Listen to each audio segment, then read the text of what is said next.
Assalamualaikum warahmatullahi wabarakatuh, rekan-rekan sekalian. Jumpa lagi bersama kami, Pemuda Awam Komokoca. Dari respon populer, Mas Ahmad. Siap. Thank you so much. Itu label apakah? Ada minuman tadi. Sengaja saya lepas. Ya, harus dimusnahkan. Ya. Soalnya enggak ini, bukan Support. Ya, semoga aja mereka support. ya. Sehat Mas Ahmad ya? Alhamdulillah hari ini sampai detik ini masih sehat. Alhamdulillah, saya kebetulan hari ini kondisi kurang begitu mendukung ya. Jadi dari suara sudah mulai tergambarkan kan bahwa kondisi kurang begitu fit. Tapi semangat tetap. Insya Allah. Apalagi ini momentum politik ya. Momentum politik itu bila perspektif Undang-Undang Nomor 7 kita berarti kita harus memaksimalkan politik masyarakat itu ya. Jadi pendidikan politik masyarakat. Itu penting. Ya.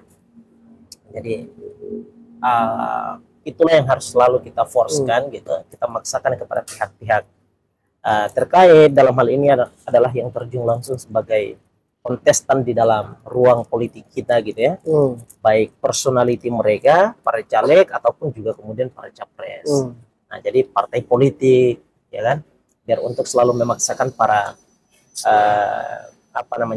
anggota-anggotanya itu untuk memaksimalkan pendidikan politik masyarakat. Nah, kebetulan ini Mas Ahmad, ini sedikit saya kemudian merasa terganggu dengan kondisi politik kita yang pasca debat ketiga. Nah, ini memilukan sekali bagi saya karena pasca debat ketiga, debatnya kan panas tuh. Iya panas, debatnya kan panas ya. Nah pasca debatnya itu dari tim dan pendukung para setiap calon ini kemudian saling melaporkan. Jadi jika betul-betul kita lihat, kita cermati, debatnya memang betul panas. Pertanyaannya, adakah tidak subjektivitas di dalam perdebatan ketiga itu? Ada. Tetapi bagi saya itu adalah ruang yang ilmiah bagi saya. Sebab ruang itu adalah panggung di mana masyarakat Indonesia menyaksikan calon pemimpin mereka di dalam konteks menyampaikan konsep mereka tentang Indonesia 5 tahun ke depan, ya kan? Dan momentum itu, kontestasi, panggung itu adalah panggung pendidikan yang harusnya dipandang perlu menyangkut soal masalah narasi-narasi yang disampaikan oleh setiap kandidat kan. Jadi bukanlah kemudian setiap narasi yang sedikit kemudian salah katakanlah gitu ya, datanya agak sedikit keliru, itu justru dianggap sebagai bahan untuk memukul lawan politik. Nah ini politik sudah tidak lagi sehat. Nah jadi perdebatan mereka para kandidat ini adalah sehat tadinya jika kemudian kita lihat ya. Tetapi begitu perdebatan mereka dengan narasi, dengan tema-tema perdebatan yang 4 yang kita kenal itu, baik adalah menyangkut soal masalah pertahanan, keamanan, geopolitik, hubungan internasional,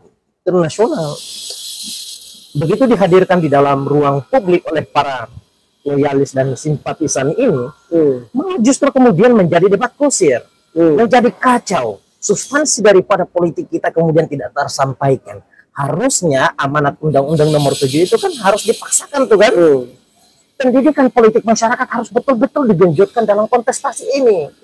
Karena yang kita sasar adalah saat pemilu nanti itu tidak boleh ada rakyat yang memilih berdasarkan irasionalitas atau menggunakan pendekatan subjektivitas yang barangkali itu karena faktor materi dan lain seterusnya sehingga membuat kualitas pemilu kita itu sudah tidak lagi baik kan begitu. Jangan sampai beli ayam dalam karung. Maka kondisi dan momentum ini harus kita paksakan pendidikan politik itu sehingga masyarakat itu betul-betul memiliki wawasan tentang politik pemilu, ya kan? Lalu pada hari di mana mereka memilih itu betul-betul berdasarkan rasionalitas, bukan irasionalitas, ya kan begitu.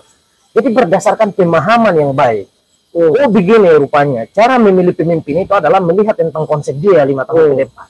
Oh begini cara memilih pemimpin itu, lihatlah tentang bagaimana jejak langkah dia, ya kan? Artinya antarkan mereka untuk kemudian melihat tentang narasi yang pertama, Jangan terlalu menyangkut soal masalah sentimental yang kemudian dimunculkan dalam ruang politik yang tinggal beberapa hari lagi ini menurut saya. 1 bulan. 1 bulan ya? 1 bulan. 1 bulan, ya. Jadi kepada para simpatisan loyalis daripada ketiga capres kita, kamu menggenjotkan itu. Ini kenapa mesti harus lapor melapor antara satu dengan yang lainnya? Kan kualitas politik kita justru kemudian mengalami kemunduran ya, dan tidak sehat gitu. Jika kemudian kita pandang kita masyarakat awam ini aja, memandang perdebatan ini sudah tidak lagi sehat begitu dihadirkan dalam ruang saling lapor publik gitu kan. Jadi para simpatisan ini justru kemudian saling lapor melapor. Anies begitu salah sedikit bicara soal masalah data 700, ada yang kemudian menjadikan itu menjadi bahan untuk melaporkan Anies. Nah, jadi saya kira ini sesuatu yang kemudian keliru ya. Nah, lalu para para capres gitu ya. Nah, ini saya kira mereka juga harus berperan aktif di sini di dalam hal untuk memaksakan setiap tim yang mereka bentuk secara bersama untuk kembali lagi hadir di hadapan publik untuk mengutamakan adalah pendidikan politik. Itu menurut saya Mas Ahmad. Kalau Mas Ahmad kira-kira ini gimana Mas? Jadi saling lapor melapor ini kan antara ini ya simpatisan ya, betul, laporkan ke Bawaslu. Itu sah-sah saja kalau di bangsa kita.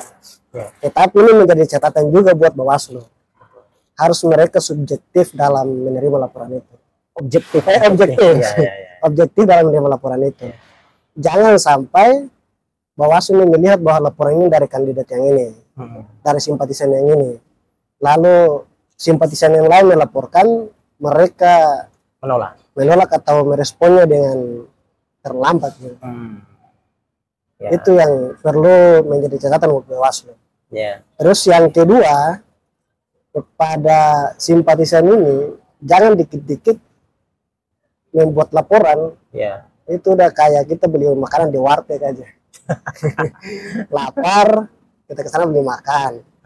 Lapar lagi, kita makan lagi. Kalau udah kenyang diam. Jangan sampai masalah kecil seperti itu lalu rakyat juga ikut terhasut. Nah parahnya itu kan di situ. Jadi orkestrasi politik yang mereka mainkan dalam ruang politik ini, gitu ya, yang tidak sehat ini kan dipertontonkan kepada masyarakat Indonesia kan. Indonesia. Pak. Dan masyarakat Indonesia di bawah ini kemudian tadi menjadi tumbal daripada kesesatan faham-faham politik yang kemudian diadopsi oleh para loyalis di tim ini loh. Ya kan? Sehingga masyarakat bawah ini pun juga kemudian terbawa dalam arus kesesatan perdebatan itu. Mereka kemudian saling menuduh satu sama lainnya gitu. Yang saya kira ini tadi politik kita mengalami kemunduran. Nah, substansi daripada politik yang kita gaungkan di dalam Undang-Undang Nomor 7 kita itu kemudian tidak tercapai kan. Harusnya pendidikan politik masyarakat itu digenjotkan, dipaksakan kembali gitu ya. Jadi tadi kamu ingatkan ketika ada yang keliru, itu salah dalam ucapan. Itu adalah sentimen dan itu adalah subjektivitas. Yang harus diutamakan di ruang publik kita ini adalah pendidikan politik masyarakat. Ya kan? Itu gunanya adalah untuk membekali masyarakat itu ketika pada hari di mana mereka coblos itu mereka menggunakan akal sehat mereka dalam memilih. Jadi tidak terprovokasi dengan ruang-ruang politik, sembako, bansos, dan lain seterusnya. Apalagi spanduk di luar sana yang ada gunanya. Jadi itu masyarakat jangan disuguhkan saja dengan spanduk, bertebaran baliho di mana-mana, poster di mana-mana. Tetapi yang harus lebih di mana-mana itu adalah pikiran. Saya kira demikian ya. Terus satu lagi tuh yang terkait lapor-melapor. Jadi kemarin itu aliansi yang melaporkan salah satu kandidat di Bawaslu itu kita searching di Google tuh nggak ada tuh nama lembaganya. Berarti jadi kalau kayak organ taktis gitu. Kalau istilah mantan bupati kita yang sudah ketangkap KPK, Bursel ya. Ya, itu bilangnya tuh begini Pak. Ini orang-orang tiba saat tiba pikiran. Begitu ada momen pikirannya mulai muncul dia. Wah ini celahnya nih. Nah kita muncul di situ tuh. ya kan? Ngambil panggungnya nih, karena ini kebetulan disoroti oleh publik nih. Nah, biar kemudian ikut diperbincangkan di ruang publik. Nah, saya kira oknum-oknum seperti ini, ya, ini adalah oknum-oknum yang salah di dalam membaca ataupun menafsirkan pendidikan politik masyarakat kita. Nah, harusnya kan masyarakat tadi kembali lagi kita tegaskan bahwa harus disuguhkan tentang substansi daripada politik itu. Jadi bukan politik yang kemudian mereka tebar luaskan seperti inilah, kan gitu. Nah, jadi harusnya kan nggak usah dilaporin, tinggal diingatkan aja. Nggak usah. Jadi kita fair aja. Ada yang kemudian menyampaikan kesalahan data, kita bantah dengan data yang benar, gitu kan. Ada yang kemudian salah sedikit ucapannya, ya dibenarkan. Ini namanya juga manusia. Yang pastinya adalah yang harus kita tekankan kepada mereka adalah konsep 5 tahun Indonesia ke depannya yang harus diutamakan. Nah, ya kan? Gimana tuh, Mas? Betul, gitu ya. Ya, jadi harapan saya sederhana sih seperti itu, biar perbincangan politik kita itu bermuara pada perbincangan yang substansi dan sehat. Betul. Makasih Mas ya. Sehat itu aja barangkali. Ini kondisi ini jangan terlalu banyak panjang lebar kita memberi, yang penting ada poinnya kita tekankan gitu ya. Seperti itu rekan-rekan sekalian.